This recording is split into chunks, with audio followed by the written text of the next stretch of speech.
Faly-miarabantsika tsirairay avy indray tonga eto amin'ny famitinana ny lesona faharoa-ambin'ny-folo isika amin'ity anio ity fifaliana ho anay hatrany ny mandrainao isa-tokantrano, inona dia hitombo fahasoavana, hitombo fitahiana, hitombo fahalalana ny amin'ny tenin'Andriamanitra isika.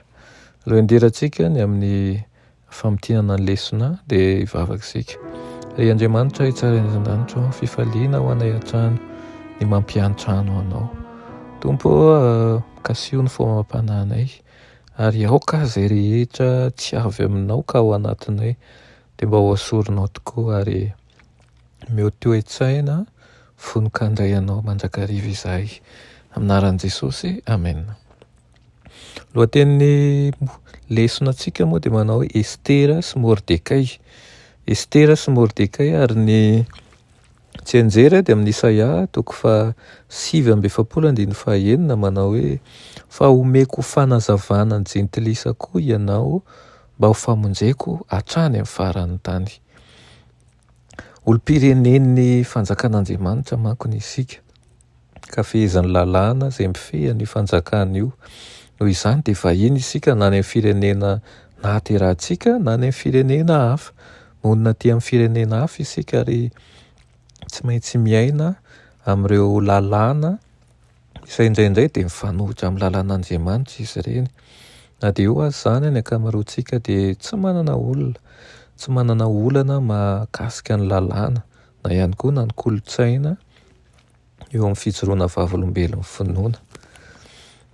Saingy misy ihany toerana izay mety ahitantsika olana noho izay finoantsika izay. Dia nandritra n'iny herinandro iny tsika dia nijery izy lafin-javatra telo izay ao amin'ny tantaran'ny Estera dia manao ahoana moa ilay hoe vavolombelona any amin'ny firenena hafa. Inona ny anjaran'ny olombelona ny amin'ilay fijoroana vavolombelona izay tokony atao ary inona ny anjaran'Andriamanitra rehefa mijoro vavolombelona ianao.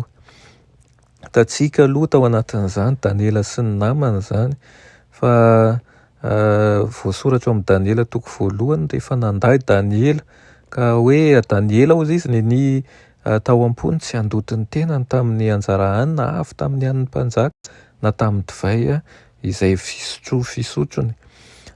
Niova manko ny zavatra rehetra ho an'i Daniela sy ny namany tamin'ny taona 605 teo eo rehefa niala tany amin'ny firenena izy ary nentina tany Babilôna. Izay taranaka indriny jiosy izy ireo ka novana olom-pirenena mahatoky ao amin'ny fanjakan'ny Babilôniana. Mora ny manompo an'Andriamanitra ao amin'ny toerana anankiray izay miankohoka araka ny tokony ho izy ary mankatoa ny lalàny rehetra. Tany Babilôna nefa dia tena niterena hihinana sakafo maloto izy ireo na ihany koa niterena hanompo andriamanin-kafa. Mahavariana fa ireo izay nijanona tao Jerosalema dia tsy nahatoky. Kanefa kosa i Daniela sy ny namany dia nitoetra mahatoky. Ary izany no irina ho aminao ihany koa amintsika. Na dia ny ankamaroany maro aho rehefa tsy hatoky, ianao kosa andao foana isika hijoro mahatoky. Inona ary ny anton'izany fahasamihafan'izany ho an'ireo izay vonona ny hijoro mahatoky kosa dia ny tontolo ratsy indrindra aza dia tsy hanahaka anazy tsy hankatoa fa dia mandalo eo aminy avokoa ny zavatra rehetra. Nijery ihany koa tsika ny tantaran'ny Estera sy Mordekay. Estera toko 2:10 moa dia manao hoe nefa Estera hozy izy tsy mbola nilaza ny firenena na ny fianakaviany satria nofeperan'ny Mordekay mba tsy laza izany. Lasa vadiny Xerxes manko voalohany i Estera tamin'ny taona 479 talohan'i Kristy ary noho izany dia mpanjakavavy ny fanjakana Persiana izy. Fanontaniana hatrany mipetraka hoe nahoana moa izy ny nanafina ny mahajiosy azy noho izany. Rehefa nandrisan'ny Babilôna i Kiprosy dia namelany jiosy hiverina tany Jerosalema izy. Mora nefa nanapa-kevitra ny hijanona atao amin'izay nitondrana azy. Izany nefa no nataon'ny razambe Mordekay sy Estera zanaky ny mpiray tam-po taminy. Tao aorian'ny fandresen'ny Grikany Salamisy dia tsy nilamina ny tontolo politika tao Persa. Hitantsika amin'ny tantaran'ny Amana izany fa na iza olona na vahoaka io de mety ho voapanga ompokomy ary voaheloka ao amin'ny fanjonganana.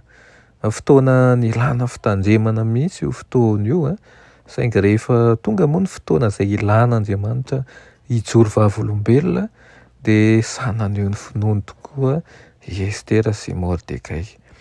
De zay fijoroana vavolombelona nataon'ny Mordekay zay no nampiova zavatra maro, nanome baiko ny hanomezan'ny olon-drehetra voninahitra ny Hamana ny mpanjaka manko. De inona ary no antony tsy nankatoava Mordekay azy, izy tsy nandohalika ary tsy nanala-baraka ny tenany koa izy, satria ny fanaondrana an'izany de an'izany fiankofana izany de tsy mety, satria fatany fa Andriamanitra irery ihany ny tokony ankofana. Tsy nanala-baraka ny tenany ihany koa izy satria ny Amalekita de vaozon'Andriamanitra ary ny fanomezana voninahitra ny Hamana zay Amalekita de tena fanalam-barakana fananan'Andriamanitra mihitsy.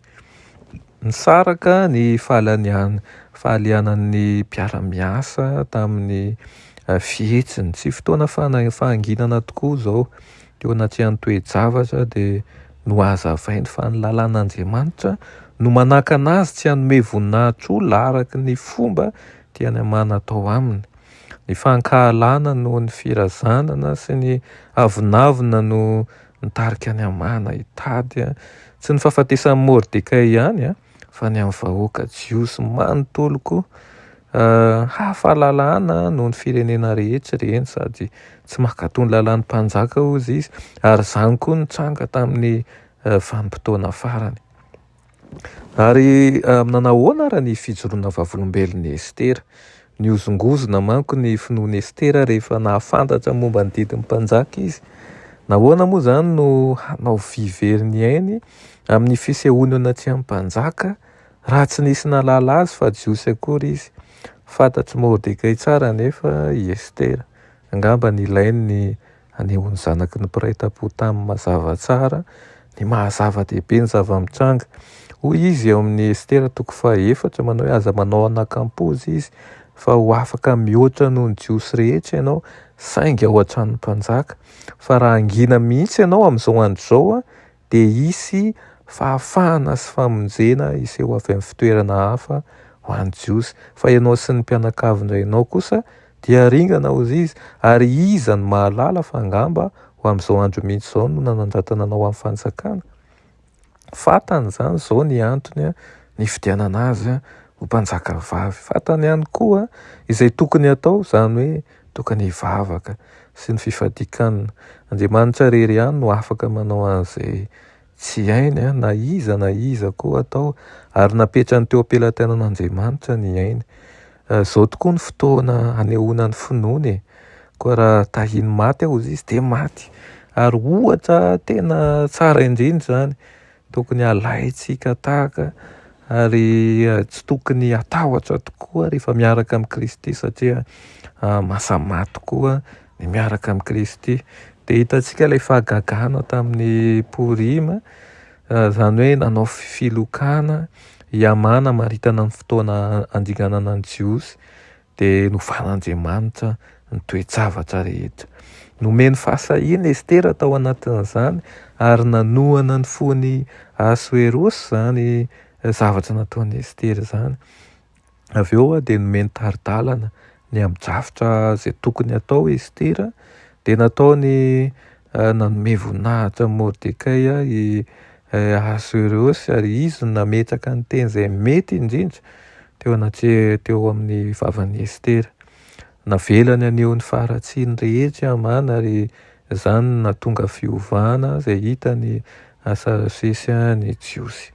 Na de tsy hita amin'ny bokin'i Estera aza ny anaran'Andriamanitra de miharihary ny fanatrehany sy ny asany. Vokatr'izany maro ny olona tompon'ny tany ny tonga diosy ary satria nahazo azy ny fahatahorana ny jiosy izy de niasa ary mbola miasa tokoa an'Andriamanitra hitondra fanahy zay vonika halala azy mandrakariva. Ety Mpamaranana de ty latsoratry Madamo Aitety marahana antsika azy manao hoe nitako fandraisana ndraikitra aingana ny krizy natrehan'izy tera, saingy samy natsapy izy sy Mordekay fa raha tsy Andriamanitra no miasa mafy ho azy ireo dia tsy hisy vokany ny ezaka ataon'izy ireo manokana. Koa dia nanokana fotoana ifandraisana tamin'Andriamanitra Estera izay loharanony heriny. Andriamanitra dia miasa ho an'ny olony manetry tena ary miasa ho anao izy. Zay no aza tiany mandrakariva.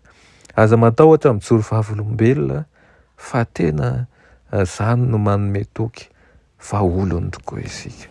Tsy mba tokony homenatra isika milaza ny fahagagany sy ny fahatsarany satria tsika mpiandany aminy ary izy koa raha itsika izay mahefa ny zavatra rehetra. Hiara hivavaka isika. Ry Andriamanitra tsara indrindrananitro velom-pisaorana anao izay no ny amin'ny lesona izay nomenao anay nandritra ny herinandro iny.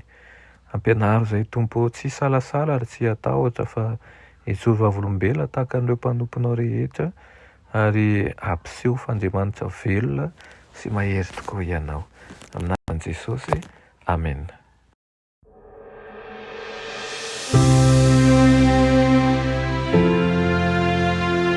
Mianatra eo an-tongotra Jesosy isan'andro.